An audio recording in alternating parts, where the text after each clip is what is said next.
మన ఫుడ్స్కి స్వాగతం అండి. ఇప్పుడు నేను చూపించే రెసిపీ వచ్చేసి గోంగూర పచ్చడి అండి. గోంగూర పచ్చిమిరపకాయలతో చేస్తున్నానండి. ఇది గోంగూర శుభ్రంగా కడిగి ఆరబెట్టిన గోంగూర అండి. 2 కట్టలు ఇది. ఇవ్వండి ఆవాలు, మెంతులు, జీలకర్ర కొద్దిగా 2 స్పూన్లు ఆవాలండి, ఒక అర స్పూను జీలకర్ర, కొంచెం మెంతులండి వేయించి పక్కన పెట్టుకున్నానండి. పచ్చిమిరపకాయలండి 100 గ్రాములు చిన్న ముక్కలుగా కట్ చేసి పెట్టుకున్నాను. ఉప్పు అండి 2.5 స్పూన్లు, ఎల్లుల్లిపాయలండి గర్భాలు ఒక 6-7 ఉంటాయండి. ఇవ్వండి ధనియాలు కొంచెం ఒక స్పూనున్నర ఉంటాయండి. చిన్నగా స్టవ్ వేయించి పచ్చడి ఏదైనా సరే పల్లి ఆయిల్తో చేసుకుంటే రుచి బాగా ఉంటుందండి. ఏ పచ్చడి అయినా సరే పల్లి ఆయిల్తోనే చేసుకుంటే బాగుంటుందండి. గోంగూర పచ్చిమిరపకాయలతో చేసినప్పుడు కొంచెం ఆయిల్ ఎక్కువే పడుతుంది. ఆయిల్ ఎక్కువ పడుతుంది.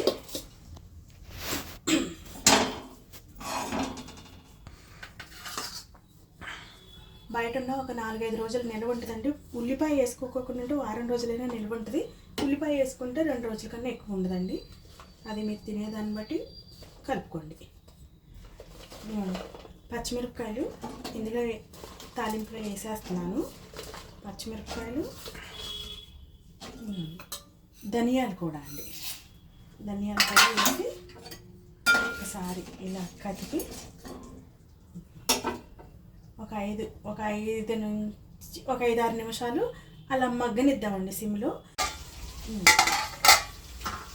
5 నిమిషాల తర్వాత మూత తీసి చూస్తే సరే ధనియాలు పచ్చిమిరపకాయలు ఎలా వేగినాయో చక్కగా ఇవి ప్లేట్లో తీసి పెట్టుకున్నాము.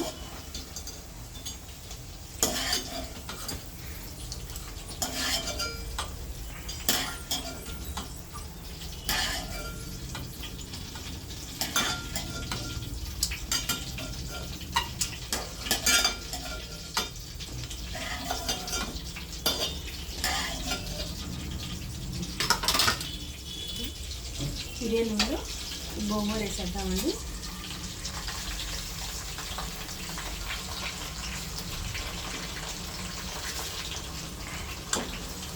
కొంచెం తడుంది, పర్వాలేదు.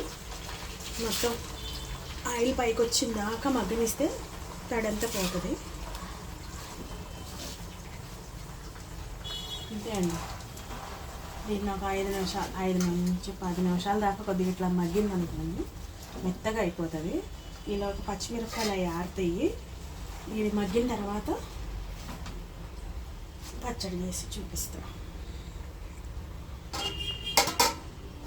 మూత పెట్టేసి 10 నిమిషాలు ఇలా మగ్గనిద్దామండి.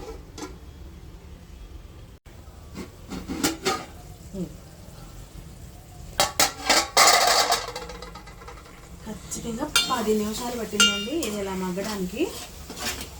మగ్గిందండి. నూనె ఎలా పైకి తేలిందో ఇలా పైకి తేలింది కదండి. ఇందులో కొద్దిగా ఇంగువ వేద్దాము.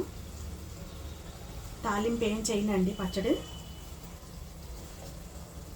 ఇంగువ వేసాం కదండి, కట్టేసాను. ఇప్పుడు పచ్చడి ఎలా చేయాలో చేసి చూపిస్తాను. ఇదేమి మిక్సీలో పట్టనండి. ఒక్క నిమిషం.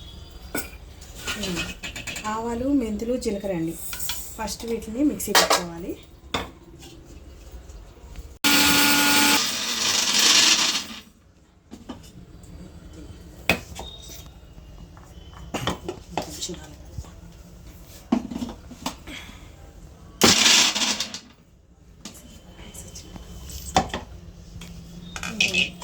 ఇలా నలిగింది కదండి.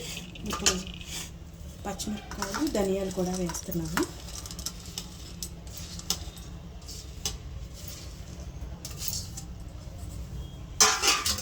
ధనియాలు ఇది 2 స్పూన్లున్నర ఉప్పు అండి. సరిపోకపోతే కొంచెం కలుపుకోవచ్చు. వెల్లుల్లిపాయ 6 నుంచి 7 రెబ్బల దాకా ఉన్నాయండి, వెల్లుల్లి రెబ్బలు.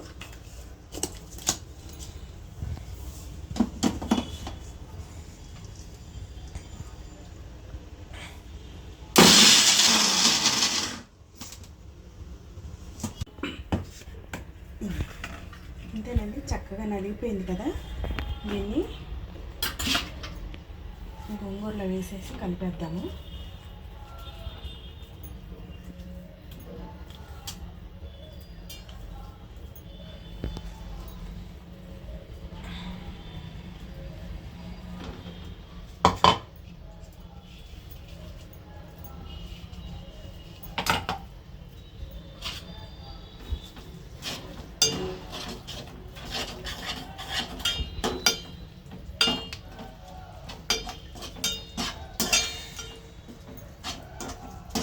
భలే వాసన వస్తుంది.